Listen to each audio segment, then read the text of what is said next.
people of West Africa, especially in Liberia, Sierra Leone, Guinea, and Nigeria. On behalf of the American people, I want you to know that our prayers are with those of you who have lost loved ones during this terrible outbreak of Ebola. Along with our partners around the world, the United States is working with your governments to help stop this disease. And the first step in this fight is knowing the facts. First, Ebola is not spread through the air like the flu. You cannot get it from casual contact like sitting next to someone on a bus. You cannot get it from another person until they show the symptoms of the disease, like fever. Second, the most common way you can get Ebola is by touching the body fluids of someone who's sick or has died from it, like their sweat, saliva, or blood, or through a contaminated item, like a needle. That's why the disease is continuing to spread where patients are being cared for at home or during burials when families and friends lay their loved ones to rest. That's why healthcare workers wear protection like gloves and masks. It's why if you feel sick with a high fever, you should get help right away. Because with prompt treatment in a medical center, nearly half of patients can recover. And it's why when burying someone who has died from this terrible disease, it's important to not directly touch their body. You can respect your traditions and honor your loved ones without risking the lives of the living. Stopping this disease won't be easy, but we know how to do it. You are not alone. Together we can treat those who are sick with respect and dignity. We can save lives, and our countries can work together to improve public health so this kind of outbreak doesn't happen again. In this urgent work, and in building a stronger and more prosperous Africa, you'll continue to have a partner in me and in the United States of America.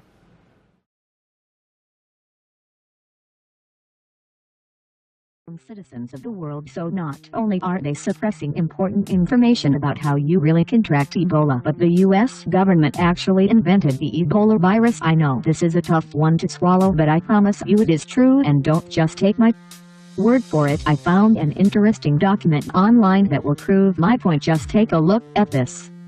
It has inventors Jonathan S. Towner, Stuart T. Nicol, James A. Comer, Thomas G. Kasiazek, Pierre E. Rotlin, and the patent's original assignee, the government of the U.S. And if you don't believe that this patent is real, all you need to do is Google US 2 0 1 2 0 2 5 1 5 0 2, and I will leave a link in the description. Also know that all this has been done in the Obama administration, but I didn't need to tell you that Obama's not looking out for our best interests. This information might scare you, but it needs to be heard. Right now West Africa is experiencing the worst Ebola outbreak in history, and it has spread out of Africa. Doctors are calling the outbreak out of control. To make this situation even worse, the mass media and public health officials are covering the very important fact. The study conducted in 2012 showed that Ebola was able to travel between pigs and monkeys that were in separate cages and were never placed in direct contact. What we suspect is happening is large droplets. They can stay in the air but not long. They don't go far, but they can be absorbed in the airway. And this is how the infection starts. And this is what we think, because we saw a lot of evidence in the lungs of the non-human primates that the virus got in that way. It has been proven many times that you can be infected without direct contact, but yet the media still tells us the wrong thing. Why are they letting people die by not giving them correct information and ignoring the truth? By convincing people that the virus cannot travel through air. Important precautions that could reduce the spread of the virus are not being taken. Between 50% and 90% of Ebola victims die from it. Why is this random air travel more dangerous? Because if it gets in when people aren't looking, it can spread before containment measures are put into place. According to the CDC, this virus is genetically only 97% similar to the Zaire strain. They'll remind you that humans and chimps are 96% different. This is a completely new strain of Ebola. The three sequences, each 18,959 nucleotides in length, were identical with the exception of a few polymorphisms.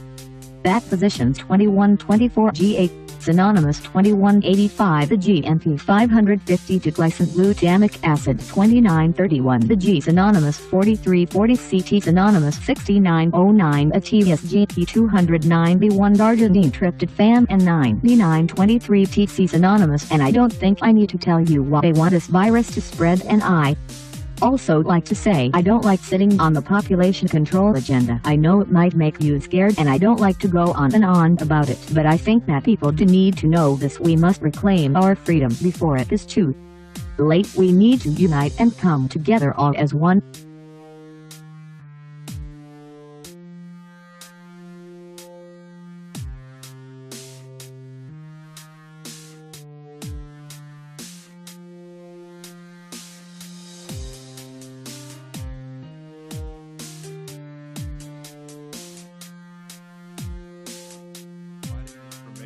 That an individual traveling from Liberia has been diagnosed with Ebola in the United States. This individual left Liberia on the 19th of September, arrived in the U.S. on the 20th of September, had no symptoms when departing Liberia or entering this country, but 4 or 5 days later, around the 24th of September, began to develop symptoms. On the 26th of September, initially sought care, and Sunday, the 28th of September, was admitted to a hospital in Texas and placed on isolation.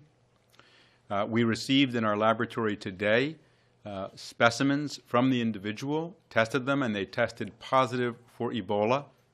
The state of Texas also operates a laboratory that found the same results. The testing for Ebola is highly accurate.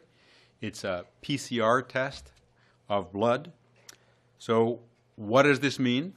The next steps are basically threefold. First, to care for the patient, and we'll be hearing from the hospital shortly, to provide the most effective care possible, as safely as possible, to keep to an absolute minimum the likelihood, the possibility that anyone would become infected, and second, to maximize the chances that the patient might recover.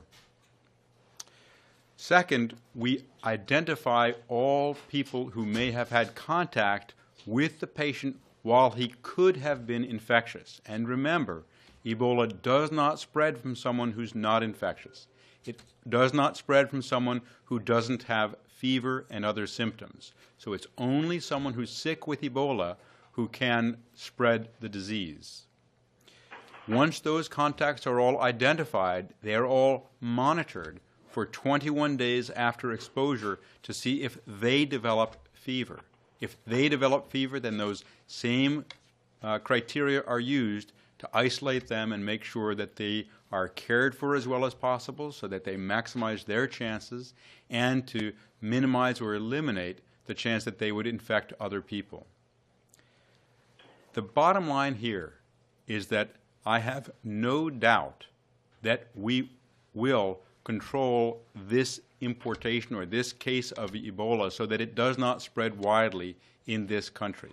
It is certainly possible that someone who had contact with this individual, a family member or other individual, could develop Ebola in the coming weeks. But there is no doubt in my mind that we will stop it here.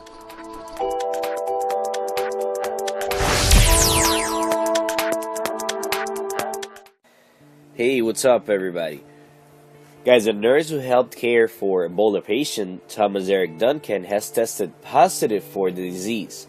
According to the Texas Presbyterian Hospital, the nurse treated Duncan during his second visit and had close contact with him. As protocol, the nurse wore protective gear including gloves, mask, golden shield while treating Duncan. As you guys know, he died Wednesday, October 8th.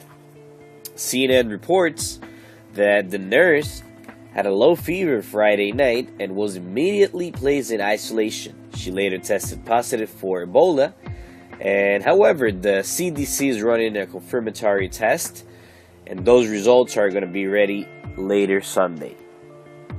Guys, we're going to keep you posted with more information about this case, so stay tuned. I want to hear your comments down below.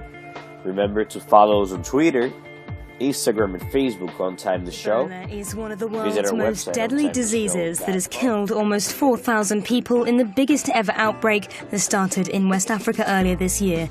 The World Health Organization has declared an international health emergency as governments around the world struggle to contain the virus, mostly in Liberia, Guinea, and Sierra Leone. Healthcare workers in West Africa are at risk if they treat patients, and those infected have been sent back to their home countries for treatment, taking the virus global. And as a Spanish nurse has become the first person to contract Ebola in Europe, the race is on to prevent the disease becoming a pandemic.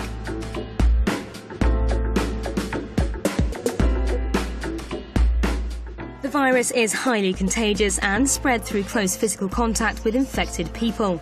It's transmitted through body fluids such as blood, saliva, semen or body discharges, and even dead bodies are still contagious. It works by making victims bleed from almost anywhere on the body, and the early symptoms include fever, headaches, weakness, muscle pain and a sore throat. But this later develops into vomiting, diarrhea, failing liver and kidney functions, and bleeding. Animals can also carry the virus, usually fruit bats and monkeys, but it's important to note that Ebola is not airborne.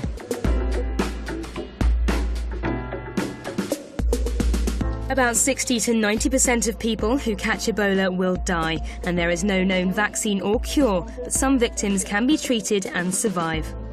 British nurse William Pooley, who caught the virus while out in Sierra Leone, was treated back in the UK with experimental drug ZMapp and made a full recovery. However, Norway's first Ebola patient is to receive the world's last available dose of the drug, and ZMapp manufacturers say it will take months to make more. But it's impossible to tell whether this rare drug helps cure Ebola or recovery is down to other factors, as 2 Spanish missionaries treated with it died. There are also a number of steps you can take to avoid Ebola, such as regularly washing your hands with soap and clean water, as well as using clean towels. Don't touch anyone you suspect is infected, avoid dead bodies, and don't eat any bushmeat.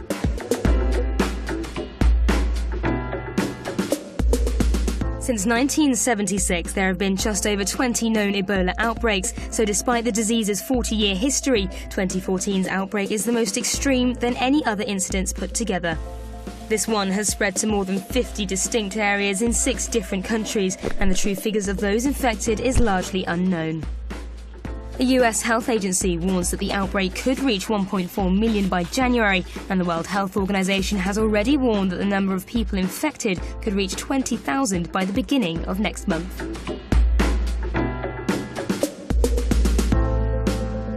While the disease is highly contagious, with a fatality rate of up to 90% and no vaccination, the chances of an Ebola outbreak in Europe and North America are fairly slim. Governments around the world are stepping up their efforts to control the virus. Britain is to send more than 750 personnel to Sierra Leone next week, and the United States Air Force has deployed members of its Air National Guard to West Africa. The US has also begun airport screenings for passengers arriving from 3 West African countries.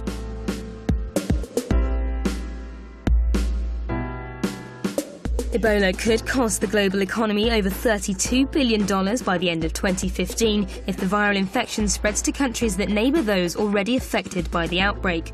The UN's financial arm, which gives loans to poorer countries, estimates that it will only cost $9 billion if the virus is contained within the 3 most heavily impacted countries, but it will be billions more if it spreads to other nations.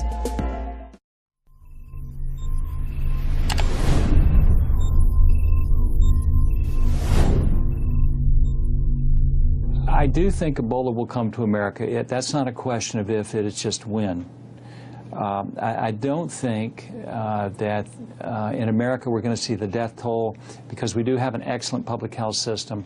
What Dr. Frieden said today is absolutely right. We will be able to quickly isolate the disease.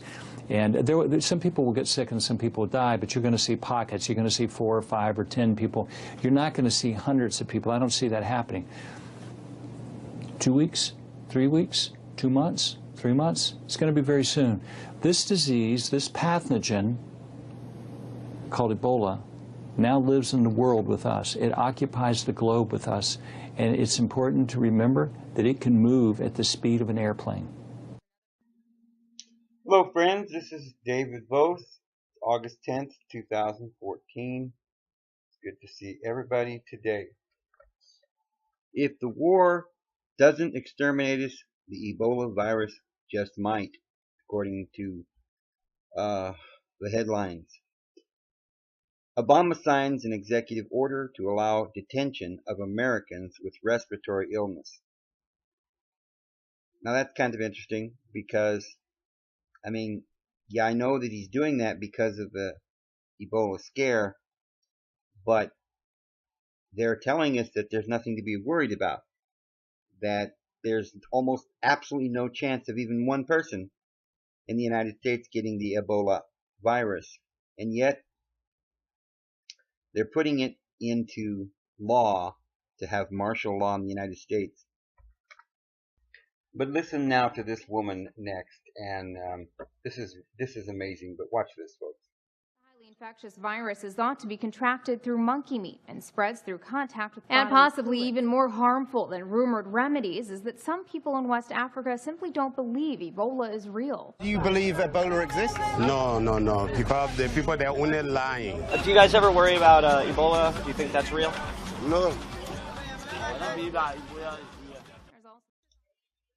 So, friends, this headlines are growing and all over the world. Ebola, spider web of infection is growing as hunt continues for 30,000 victims of outbreak.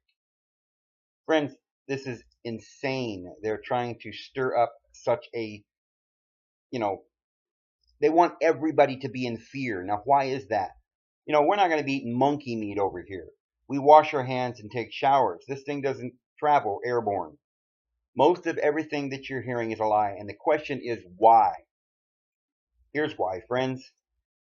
Here's why. We have a patent, and it's the United States of America who made this patent. What is a patent? Well, as you can see here at the bottom, verse number 1 there at the bottom, it's something that you get when you invent something.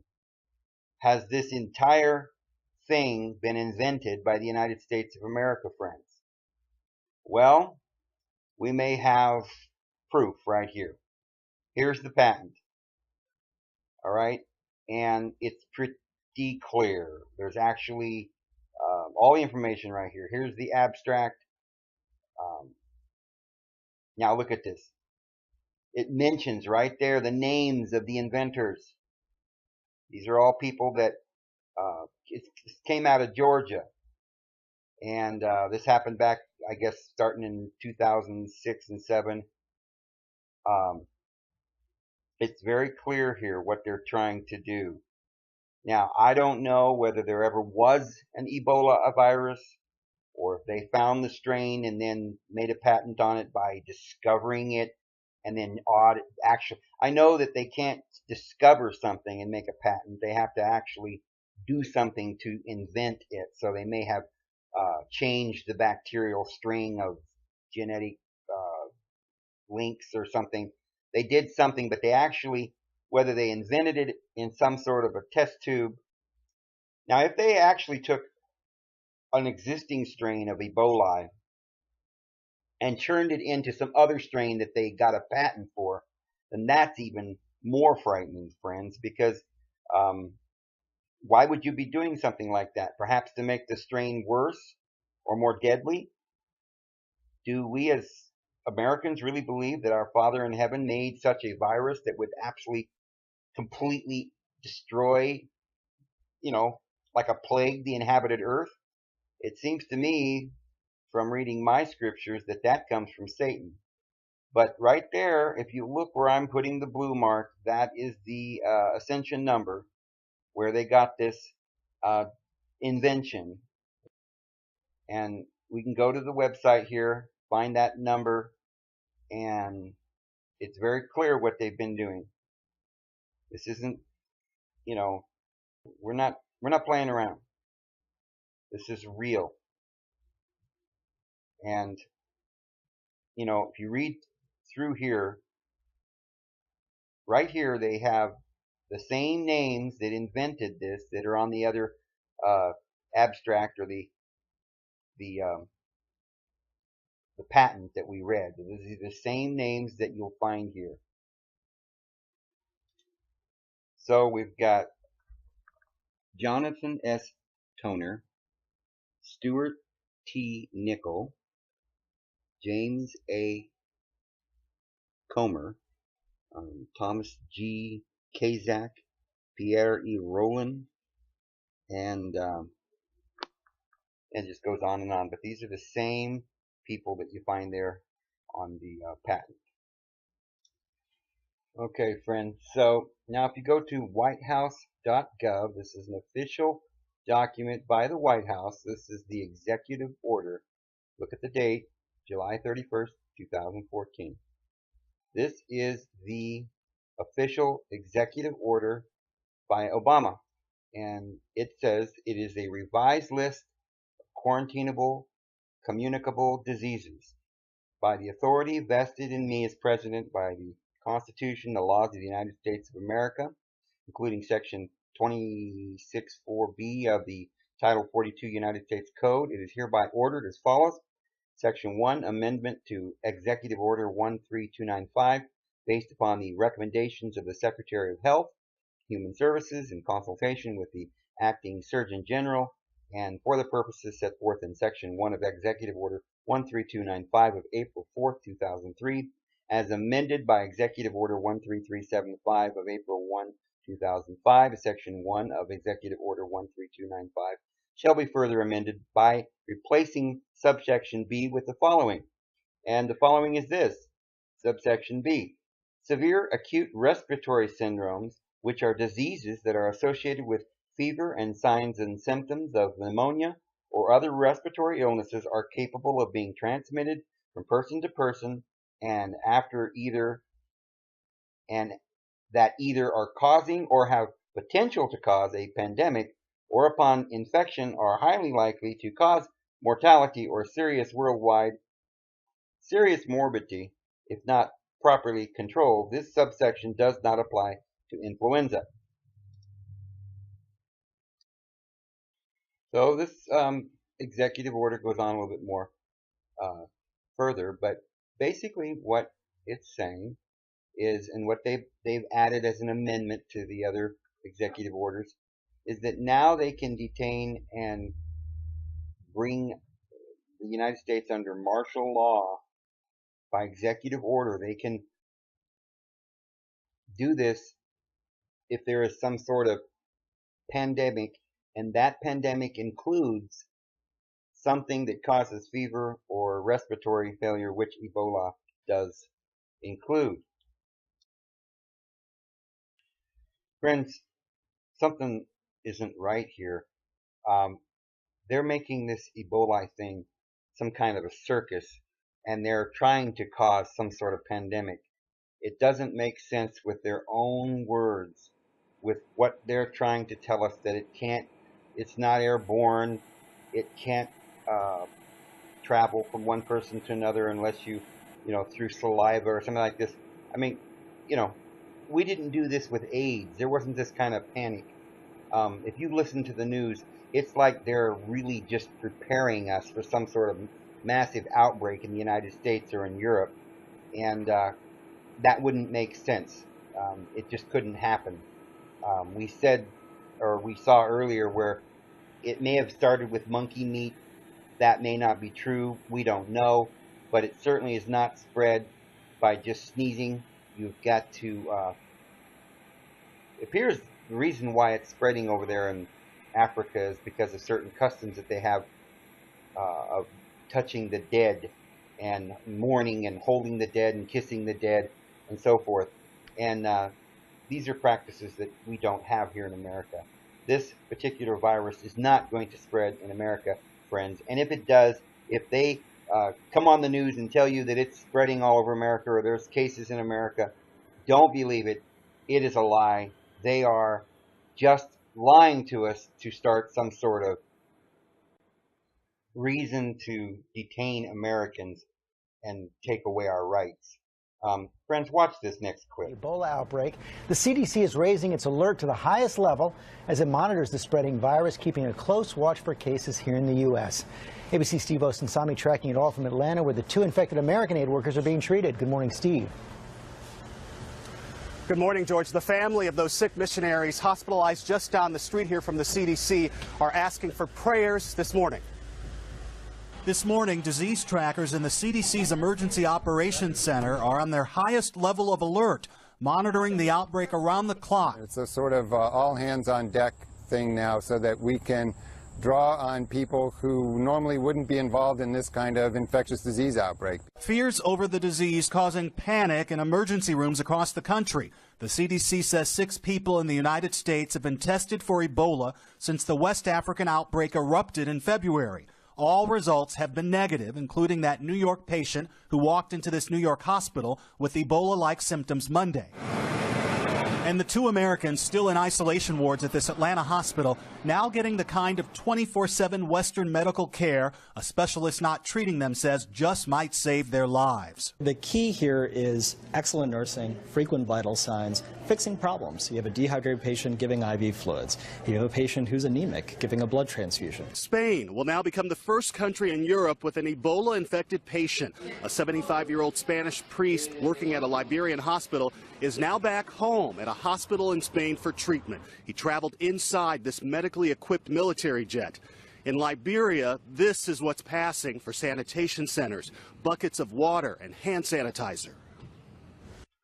So, friends, you know, they're telling you right there that this cannot spread, all right? It's caused from the fact that they don't wash their hands and they're touching the dead people and they're eating, you know, monkey meat.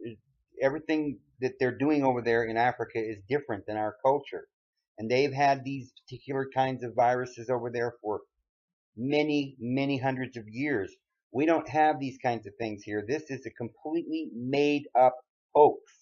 Ebola is simply some kind of bacteria that does not spread in modern societies such as we have in America. It will not spread. If it did get someone infected, it could not spread from that person to another as long as we did not have sex with them or exchange bodily fluids or so forth and so on. This is just a complete hoax.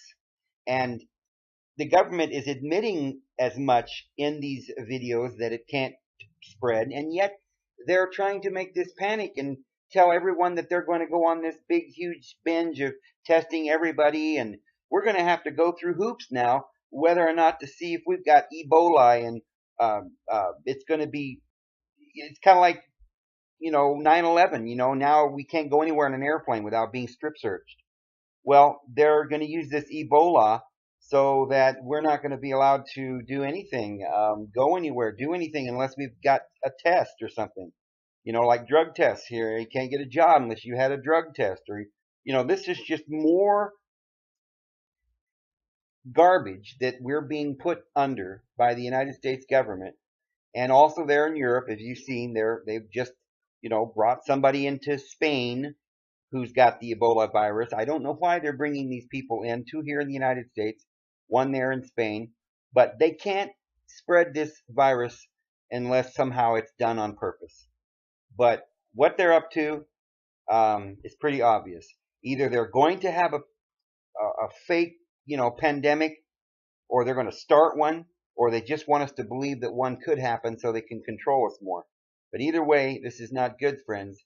So just be aware, and we've got to not believe this propaganda that's coming out of the government of the United States of America. As a people, we've got to say no to this kind of stuff. We can't allow our government to stand there and tell us lies and panic our citizens, friends. So this is David Vos, and I thought you guys should know this information. And you guys have a wonderful week, and hope you had a great weekend. This is David Vos signing out. All it takes is one person to get in an airplane and come to Washington, D.C., or come to New York City, or Los Angeles, or Atlanta, or Charlotte, or Seattle, any international airport. They get off the airplane, and the way the screening process works right now is they take temperature. If your temperature is not above 101.5 degrees, is what the CDC is saying, then you can't be shedding virus. Now, you can have it, but you're not contagious yet. So you could get on an airplane and have it, but it might be 3 or 4 days before you get a fever. In 3 or 4 days, you'll be in another country. And if you get sick on an airplane, You could give that to dozens of people in that airplane and they not even know it. So I understand that there are public health measures. I understand that they are monitoring at airports, and I applaud that. That is good. But I think it is inevitable. We don't live in the 14th century. This is not the bubonic plague where we're going to build a fort around the city and everybody else outside. That isn't going to happen. We live in a global society. People move around freely. There are tens of millions of people coming into this country every day, coming into Russia every day, coming into the European Union every day, and they're coming out of Africa. You can go to Liberia today, to Monrovia, and get direct flights to the United States. You know, you can fly from Sierra Leone. There's a report in Saudi Arabia that somebody from Sierra Leone just died of hemorrhagic fever. I wonder what that hemorrhagic fever was. And then, of course, there's the very real example of the Liberian American man who flew from Liberia. He was told not to fly by the Ministry of Health and by the Ministry of Finance. He got on the airplane. He was sick. We think he was contagious when he got on the airplane. He flew to Nigeria, stopping through Lomé, Togo, and maybe another place. Got off the airplane. He's dead 2 days later. We're talking about Patrick Sawyer. Yes. And the Nigerian Public Health Service said there was no danger. He was put into isolation. He was treated properly. He died. There was no danger. Now, his doctor and his physician's assistant are maybe have died by now. I think the physician assistant has died. The doctor has tested positive for Ebola, and they have 8 other people in isolation that treated him. I wonder what they have. I've had blowback from viewers because I've stated that your workers are experiencing harassment and experiencing intimidation, and that there is some danger involved from the community. Can you speak about that? Well, in Foya, in the northern part of Liberia, next to the border with Guinea, on July the 27th, we were called by the Ministry of Health to go collect a body. So our vehicle followed a Ministry of Health ambulance, and we had the hygiene team. We call it the outreach team. The outreach team is dressed in a spacesuit. They have chlorinated water in spray cans. They have the body bags, and they go collect the body and put it in the ambulance. That was what we were going there for. When they came up over the rise into the village, there was a roadblock where trees had been cut down. And as soon as our vehicle stopped and the Ministry of Health ambulance stopped, they immediately put a roadblock behind us so we couldn't go forward or backwards. They drugged the 4 men out of the ambulance. They beat them. They broke the windows out of the ambulance. They took a machete and chopped one of the guys up. He didn't die. He lived. He ran off into the bush, and they set the car on fire. That was Ken Isaacs, the Vice President of Programs and Government Relations for Samaritan's Purse.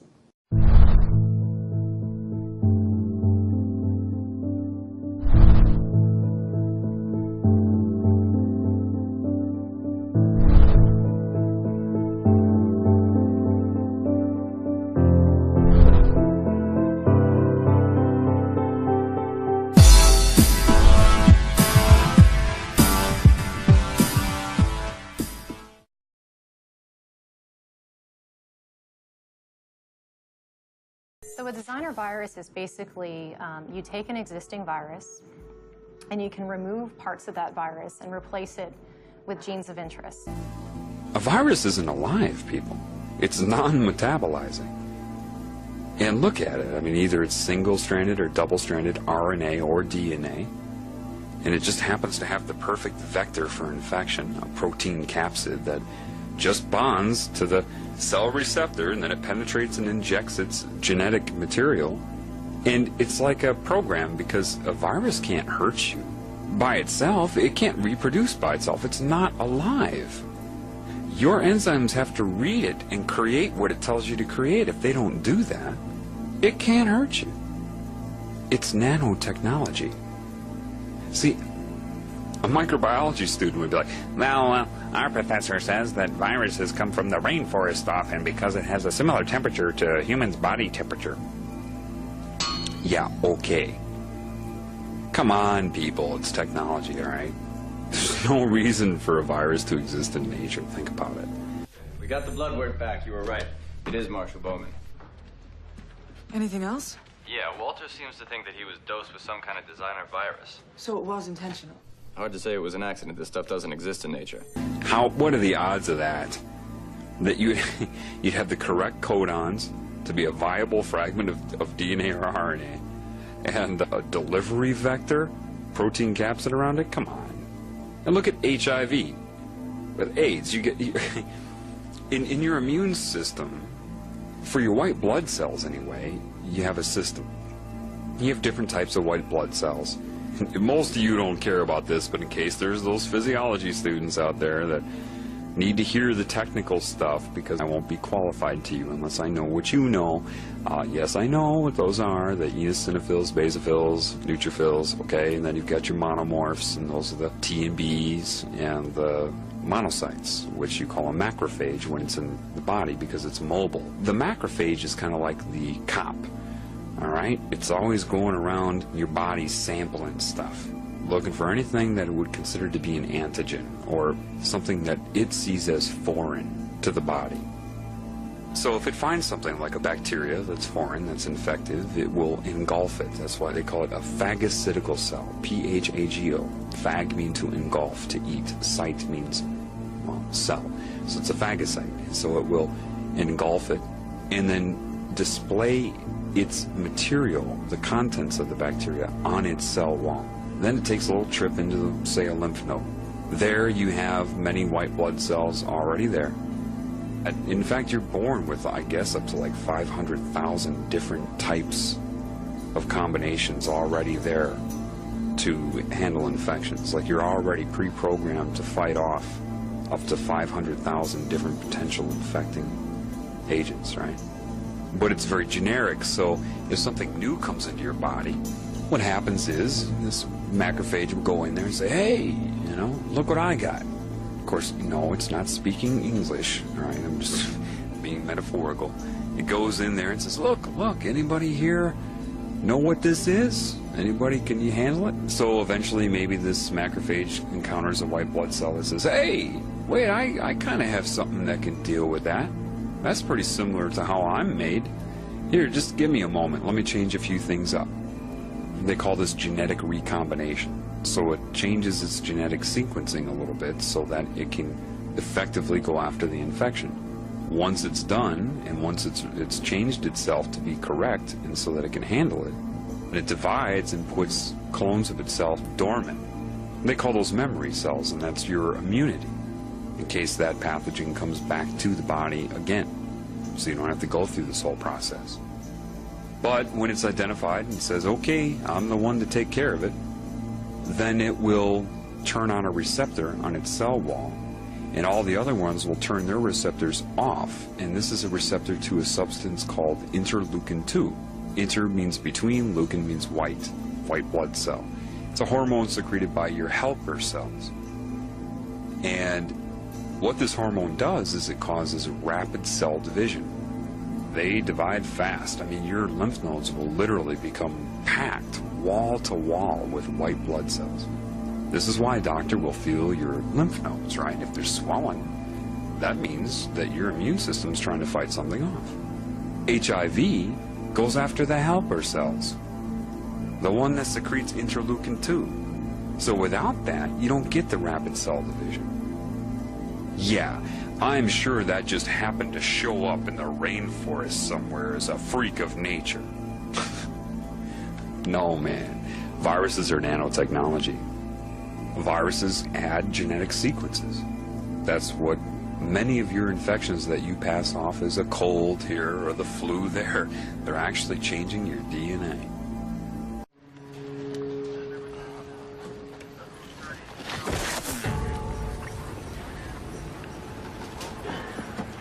I will say this. Our friend here didn't start out this way. In order for a cell to be changed so profoundly, basically the DNA is going to have to be mutated. It's like the genetic code of that cell is going to have to be reprogrammed.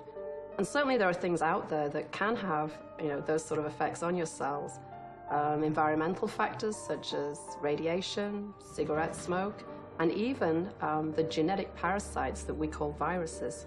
A virus, well, at the simplest level, it's basically a piece of genetic information, either DNA, or it could be the sister molecule, RNA. If he was going to be infected with a virus, one of the viruses that can affect the most profound changes in our cells is a type of virus called a retrovirus. And what's special about a retrovirus is that unlike most types of viruses, it can actually make itself part of our genetic material. Yes. But how do you resist a virus? What's a carrier? You hear about carriers. Well, this person's a carrier. They're not suffering from the symptoms, but they're a carrier. Well, if you're a carrier, that means that your white blood cells obviously didn't consume the virus. They didn't eradicate the body of the virus. Otherwise, what do you carry? Generally, because the virus is just too small. It's too small or intracellular or something. But why aren't you manifesting symptoms of it? If one person gets the warts virus and expresses warts once and then does not express warts again, and another person gets it and keeps expressing them, what's the difference? Well, the one that doesn't express it figured it out. Hey, this is doing all this stuff. Don't read that, basically. And then transmits that information throughout the entire body. Everybody, listen up. This genetic sequence, don't read it. It does this, this, this, and this. Ignore it. And see, the thing about a virus, if you don't read it, if you don't follow its instructions, it can't hurt you. There's a couple different well-known retroviruses. Probably the best known is HIV. There's also other types in that class, which are feline and murine leukemia viruses. And a lot of the viruses that are responsible for causing cancer are also retroviruses.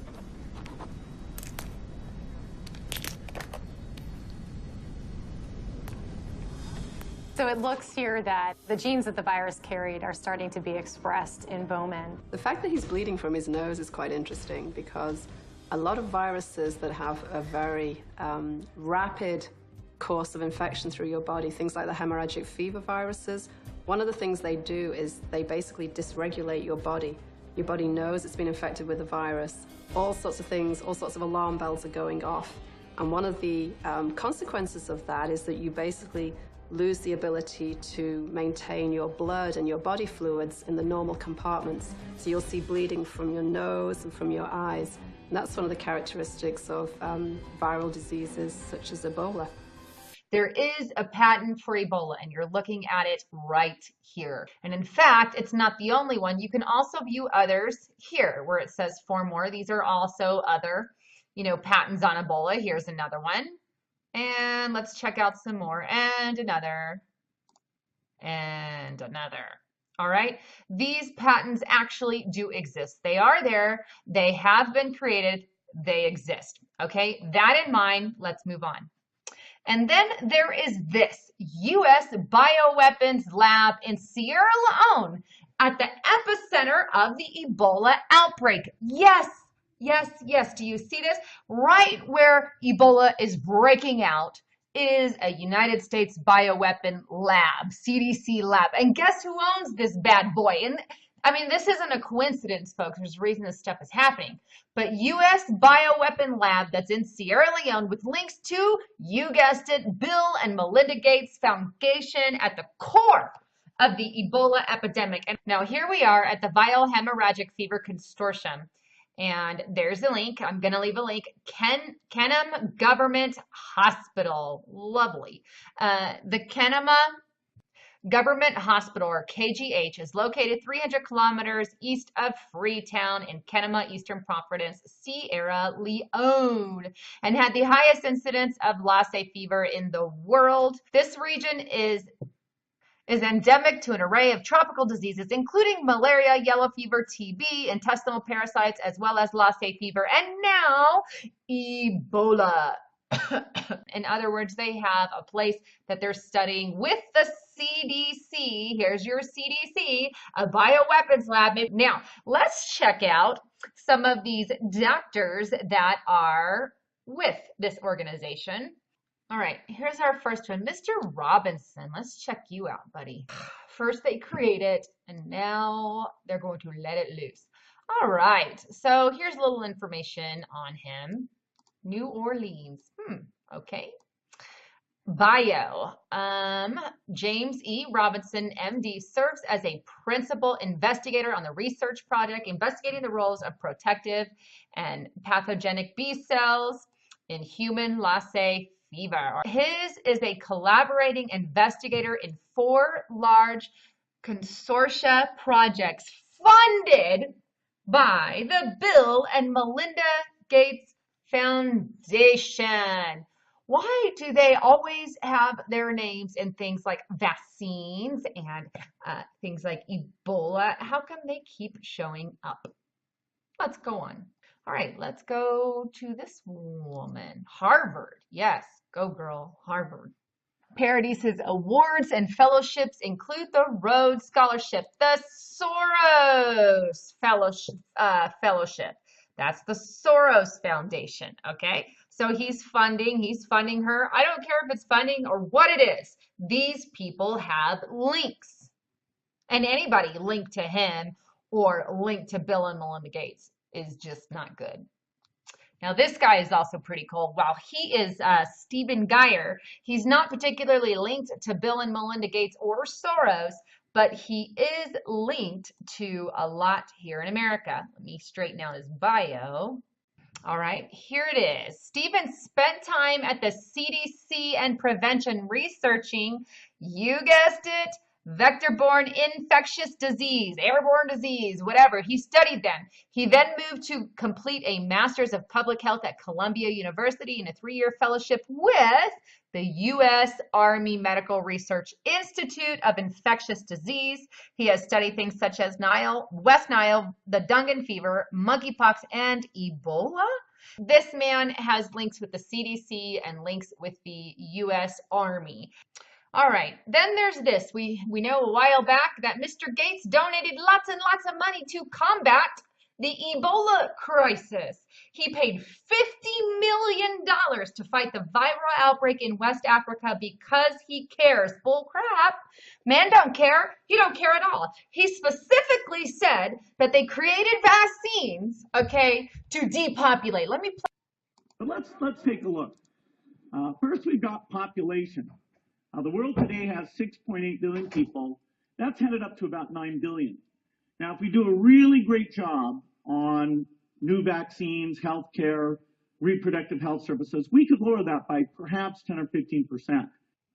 There you go. Full-fledged admission that if they do a good job on vaccines, they can lower population. Now let's read this. I have previously reported that Monsanto has partnered with the Department of Defense to use a proxy third-party company to develop a vaccine against Ebola. The seed money began at $1.5 million. The value of the deal could grow to $86 million. The company's name is Techmira Pharmaceutical Corporation, a leading developer of RNA therapeutics. TKM-Ebola on anti-Ebola virus RNAi therapeutic is being developed under a $140 million contract with the U.S. Department of Defense's Medical Countermeasure System Biodefense Therapeutic Joint Protection Management Office. As breaking and shocking of a news story as this has potential to be, the real story is that this is not the most important part of the Ebola threat which has invaded the U.S. The truth of the matter is that these unholy and untrustworthy associations when it comes to fighting the Ebola virus represent the mere tip of the iceberg. Some government sponsors institutions as well as some of the global elite have positioned themselves to profit, because remember, it's about the money. And they're going to profit from this enormously, from the spread of the virus and the development of and dissemination of mandatory Ebola vaccinations and the imposition of total martial law in the process. A summary of the invention section of the patent document, okay, you can go back, I'll leave a link to it, also clearly claims that the government is claiming ownership over all Ebola viruses that share as little as 70% similarity with the Ebola it invented. Why would a government organization claim to have invented this disease and then claim a monopoly over its exploitation for commercial use? Good question. In other words, it is clear that the CDC plans to claim royalties on an Ebola vaccine. Do you get it?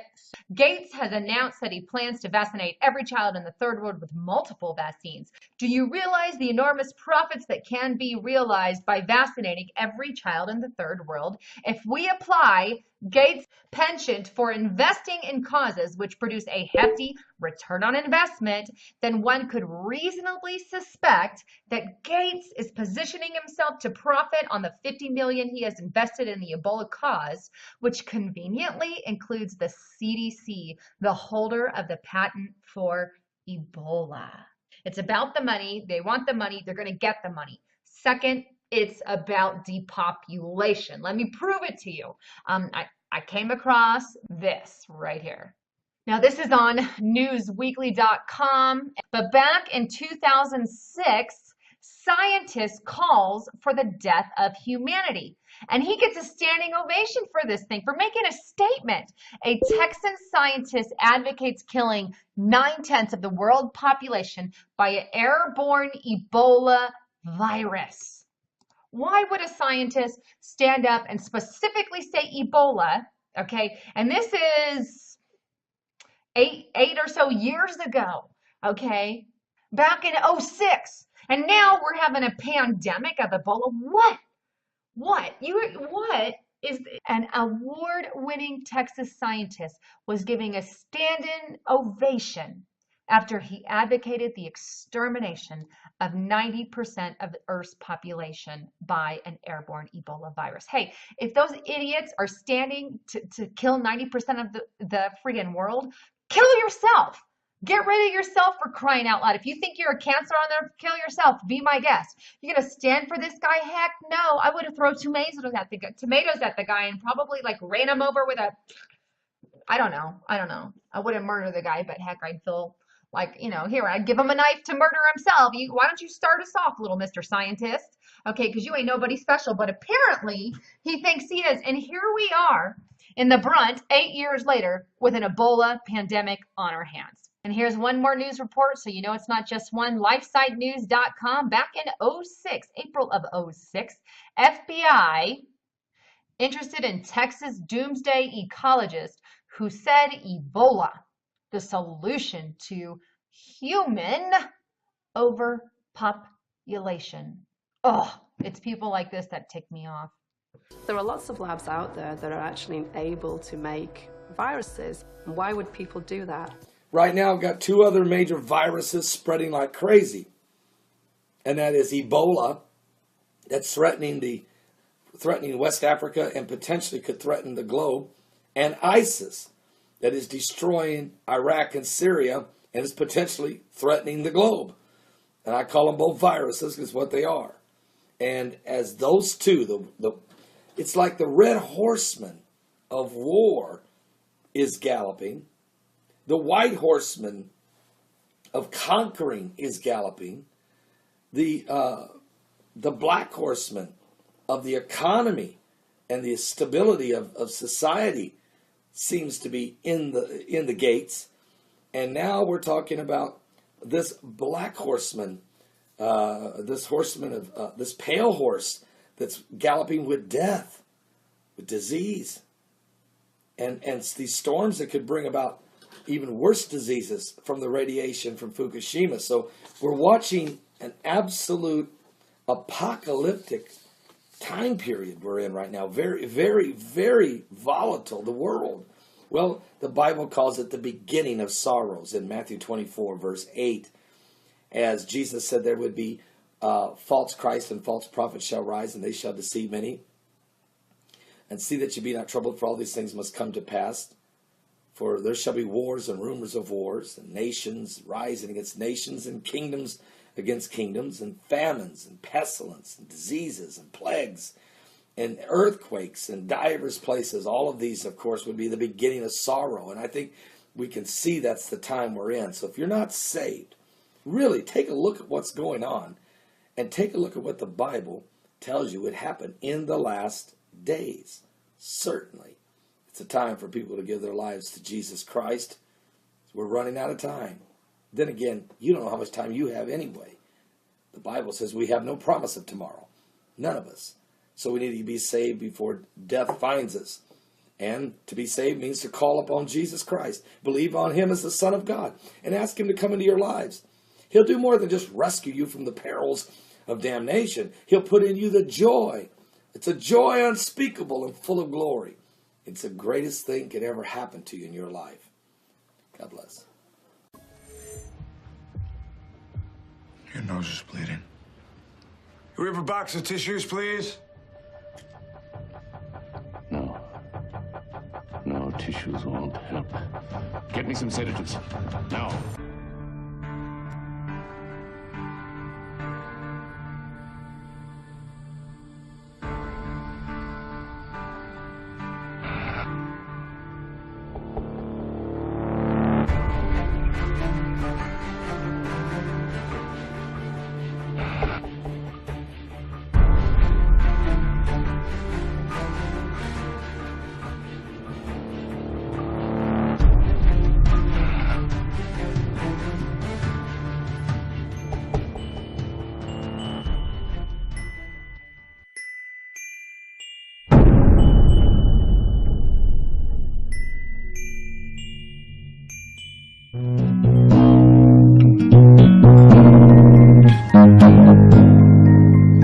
My name is Rima Ilebo, MD. I am the medical director of the Natural Solutions Foundation, a humanitarian charity chartered in the United States and active all over the world.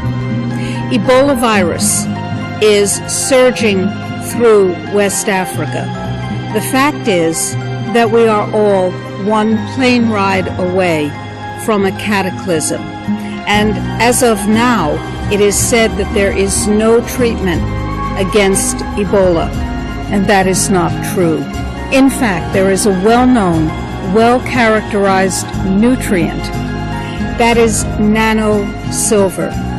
It is non-toxic, it does not require refrigeration, it is inexpensive, self-sterilizing, and can be given to every member of the community, from the tiniest baby or pregnant mother to the oldest, most fragile granny. Nanosilver leaves the beneficial bacteria and the healthy cells of the patient unaffected, but it does kill every pathogen against which it has been tested worldwide without exception. There is no other effective solution.